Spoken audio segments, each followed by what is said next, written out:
بسم الله الرحمن الرحيم. الحمد لله الذي أنزل على عبده الكتاب ولم يجعل له عوجا قيما لينذر بأسا شديدا من لدنه ويبشر المؤمنين الذين يعملون الصالحات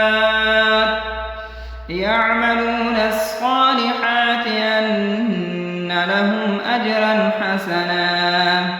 ماكثين فيه أبدا وينذر الذين قالوا اتخذ الله ولدا ما لهم به من علم ولا لآبائهم كبرت كلمة تخرج من أفواههم إن يقولون إلا كذبا فلعلك باخع نفسك على آثارهم إن لم يؤمنوا بهذا الحديث أسفا إنا جعلنا ما على الأرض زينة لها لنبلوهم أيهم أحسن عملا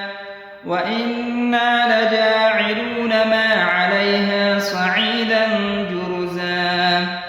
أم حسبت أن أصحاب الكهف والرقيم كانوا من آياتنا عجبا إذ أوى الفتية إلى الكهف فقالوا ربنا آتنا من لدنك رحمة وهيئ لنا من أمرنا رشدا فضربنا على آذانهم في الكهف سنين عددا ثم بعثناهم لنعلم أي الحزبين أحصى لما لبثوا أمدا نحن نقص عليك نبأهم بالحق إنهم فتية آمنوا بربهم وزدناهم هدى وربطنا على قلوبهم إذ قاموا فقالوا ربنا رب السماوات والأرض لن ندعو من دونه إلها لقد قلنا إذا شططا هؤلاء قومنا اتخذوا من دونه آلهة لولا يأتون عليهم بسلطان بين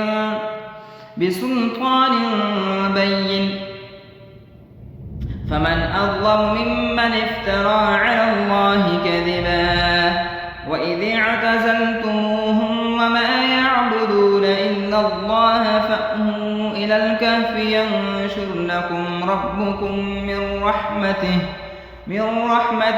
ويهيئ لكم من أمركم مرفقا وترى الشمس إذا طلعت تزاور عن كهفهم ذات اليمين وإذا غربت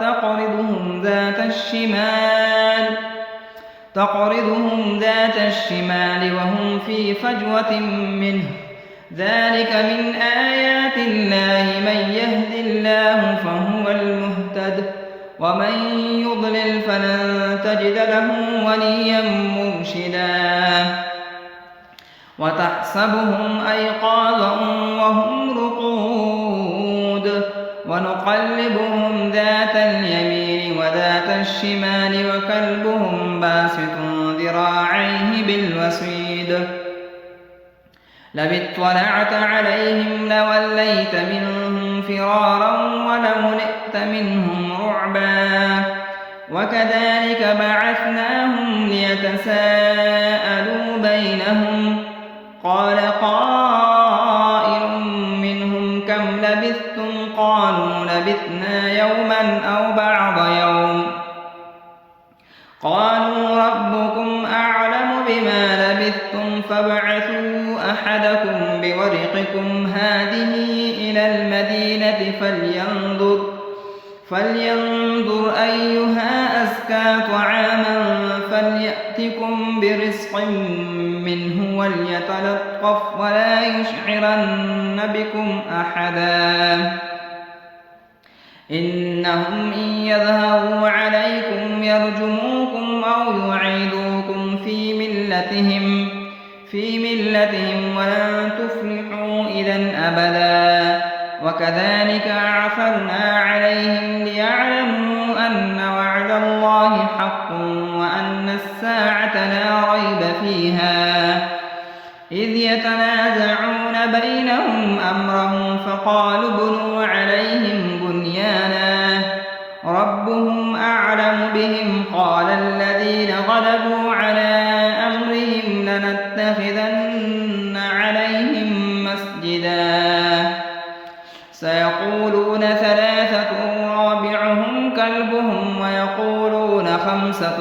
سادسهم كلبهم رجما بالغيب ويقولون سبعة وثامنهم كلبهم قل ربي أعلم بعدتهم ما يعلمهم إلا قليل فلا تمار فيهم إلا مراء ظاهرا ولا تستفت فيهم منهم أحدا ولا تقولن لشيء إني فاعل ذلك غدا إلا أن يشاء الله. واذكر ربك إذا نسيت وقل عسى أن يهديني ربي لأقرب من هذا رشدا. ولبثوا في كهفهم 300 سنين وازدادوا 9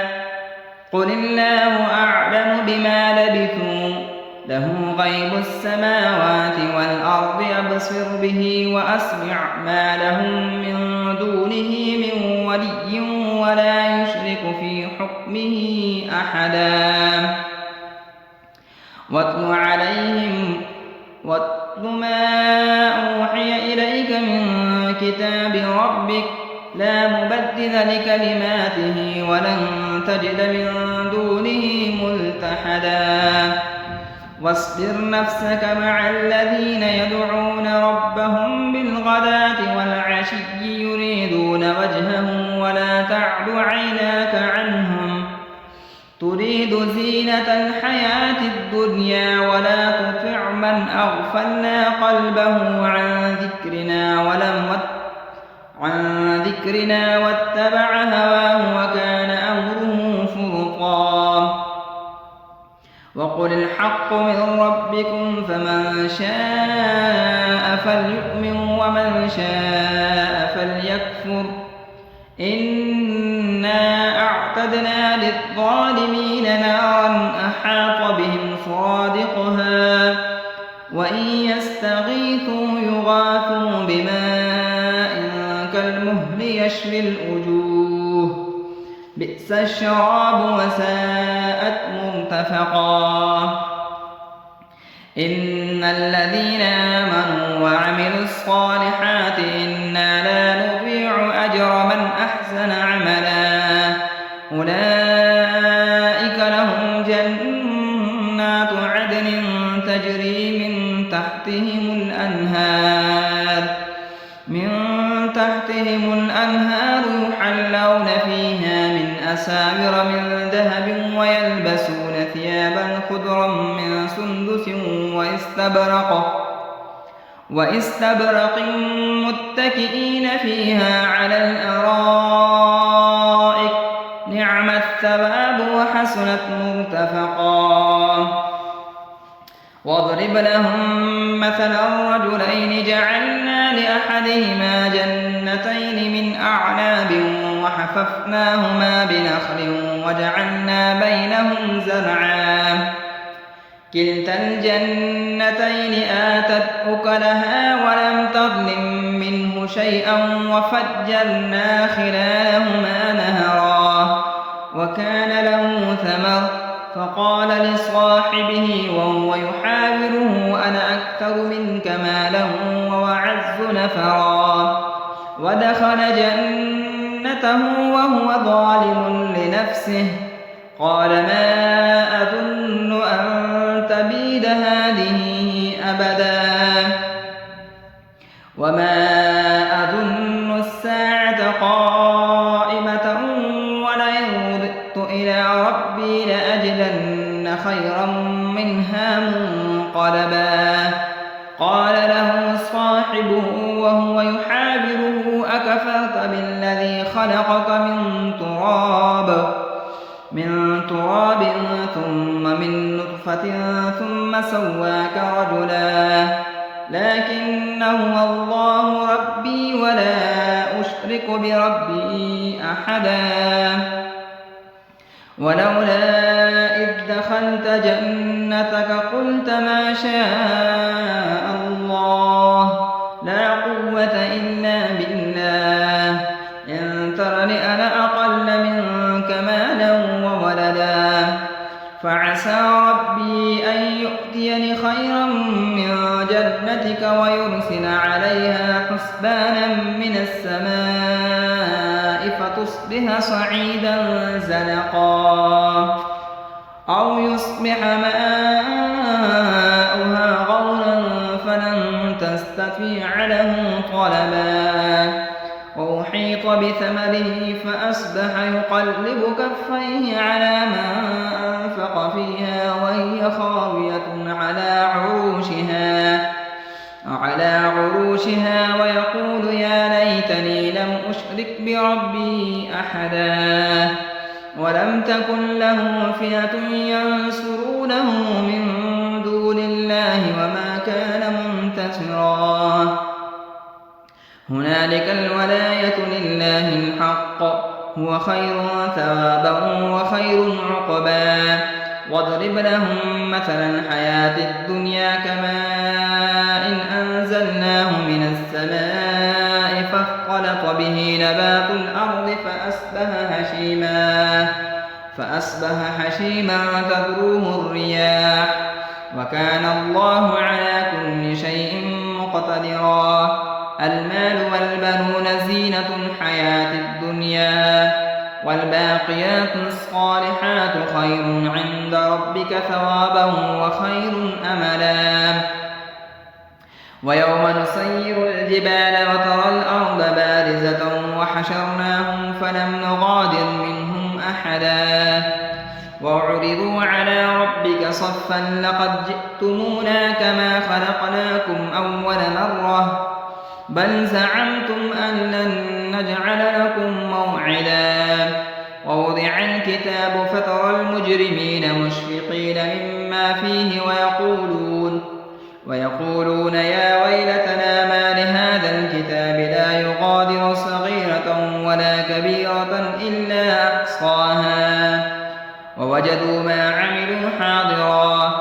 ولا يظلم ربك أحدا وإذ قلنا للملائكة اسجدوا لآدم فسجدوا إلا إبليس كان من الجن ففسق عن أمر ربه أفتتخذونه وذريته أولياء من دوني وهم لكم عدو بئس للظالمين بدلا ما أشهدتهم خلق السماوات والأرض ولا خلق أنفسهم وما كنت متخذ المضلين عددا ويوم يقول نادوا شركائي الذين زعمتم فدعوهم فلم يستجيبوا لهم وجعلنا بينهم موبقا ورأى المجرمون النار فظنوا أنهم مواقعوها ولم يجدوا عنها مصرفا ولقد صرفنا في هذا القرآن للناس من كل مثل وكان الإنسان أكثر شيء جدلا وما منع الناس أن يؤمنوا إذ جاءهم الهدى ويستغفروا ربهم إلا أن تأتيهم سنة الأولين أو يأتيهم العذاب قبلا وما نرسل المرسلين إلا مبشرين ومنذرين ويجادل الذين كفروا بالباطل ليدحضوا به الحق واتخذوا آياتي وما أنذروا هزوا هزوا ومن أظلم ممن ذكر بآيات ربه ثم أعرض عنها ونسي ما قدمت يداه إنا جعلنا على قلوبهم أكنة أن يفقهوه وفي آذانهم وقرا وإن تدعهم إلى الهدى فلن يهتدوا إذًا أبدا وربك الغفور ذو الرحمة لو يؤاخذهم بما كسبوا لعجل لهم العذاب بل لهم موعد لن يجدوا من دونه موئلا وتلك القرى أهلكناهم لما ظلموا وجعلنا لمهلكهم موعدا وإذ قال موسى لفتاه لا أبرح حتى أبلغ مجمع البحرين أو أمضي حقبا فلما بلغ مجمع بينهما نسي حوتهما فاتخذ سبيله في البحر سربا فلما جاوز قال لفتاه آتنا غداءنا لقد لقينا من سفرنا هذا نصبا قال أرأيت إذ أوينا إلى الصخرة فإني نسيت الحوت وما أنسانيه إلا الشيطان أن أذكر واتخذ سبيله في البحر عجبا قال ذلك ما كنا نبغي فارتد على آثارهما قصصا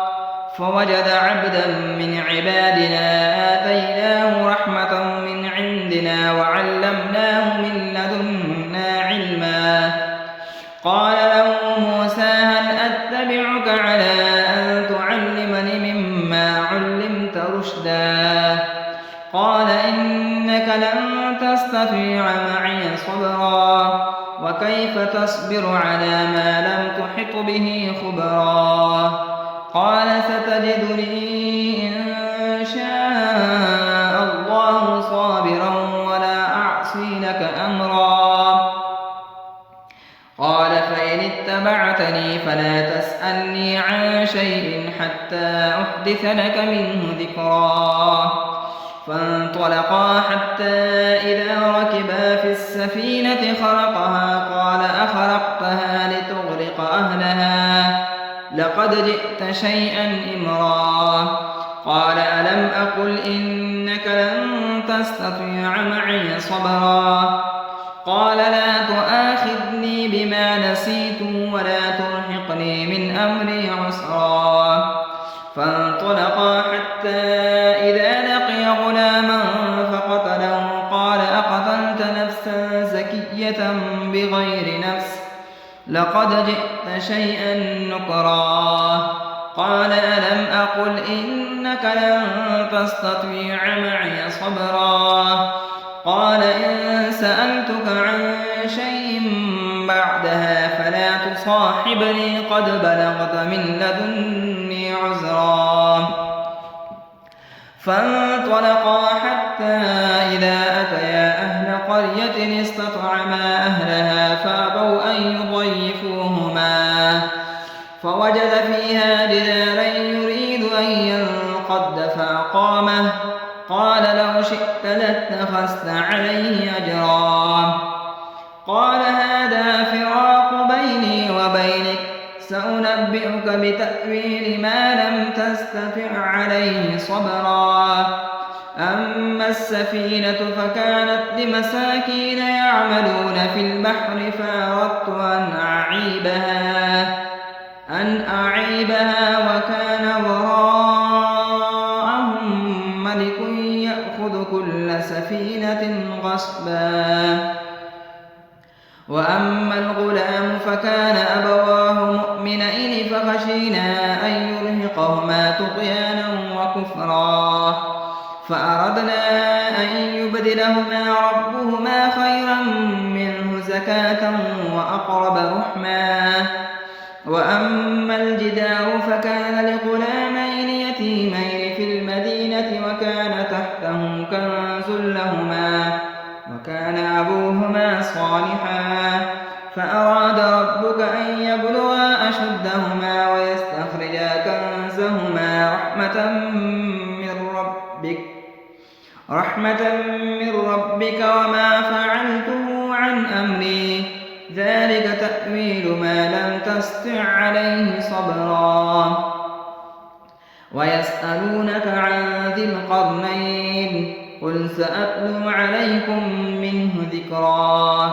إنا مكنا له في الأرض وآتيناه من كل شيء سببا فأتبع سببا حتى إذا بلغ مغرب الشمس وجدها تغرب في عين حمئة وجد عندها قوما قلنا يا ذا القرنين إما أن تعذب وإما أن تتخذ فيهم حسنا قال أما من ظلم فسوف نعذبه ثم يرد إلى ربه فيعذبه عذابا نكرا وأما من آمن وعمل صالحا فله جزاء الحسنى وسنقول له من أمرنا يسرا ثم أتبع سببا حتى إذا بلغ مطلع الشمس وجدها تطلع على قوم لم نجعل لهم من دونها سترا كذلك وقد أحطنا بما لديه خبرا ثم أتبع سببا حتى إذا بلغ بين السدين وجد من دونهما قوما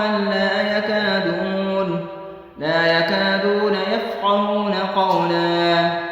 قالوا يا ذا القرنين إن يأجوج ومأجوج مفسدون في الأرض فهل نجعل لك خرجا على أن تجعل بيننا وبينهم سدا قال ما مكني فيه ربي خير فأعينوني بقوة أجعل بينكم وبينهم ردما آتوني زبر الحديد حتى إذا ساوى بين الصدفين قال انفخوا حتى إذا جعله نارا قال آتوني أفرغ عليه قطرا فما استطاعوا أن يظهروه وما استطاعوا له نقبا قال هذا رحمة من ربي فإذا جاء وعد ربي جعله دكاء وكان وعد ربي حقا وتركنا بعضهم يومئذ يموج في بعض ونفخ في الصور فجمعناهم جمعا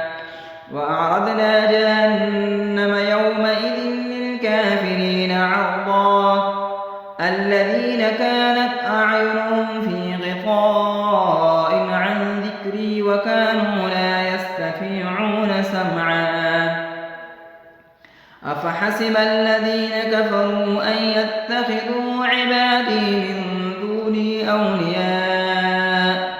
إنا أعتدنا جهنم للكافرين نزلا قل هل ننبئكم بالأخسرين أعمالا الذين ضل سعيهم في الحياة الدنيا وهم يحسبون أنهم يحسنون صنعا أولئك الذين كفروا بآيات ربهم ولقائه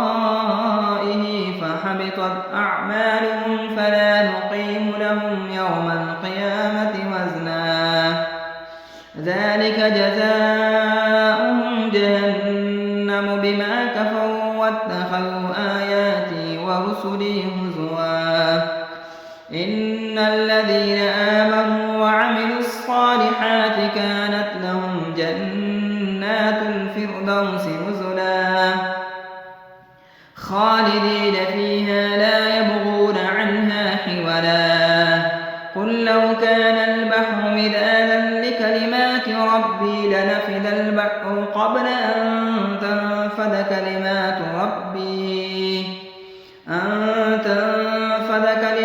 ربي ولو جئنا بمثله مددا إنما أنا بشر مثلكم يوحى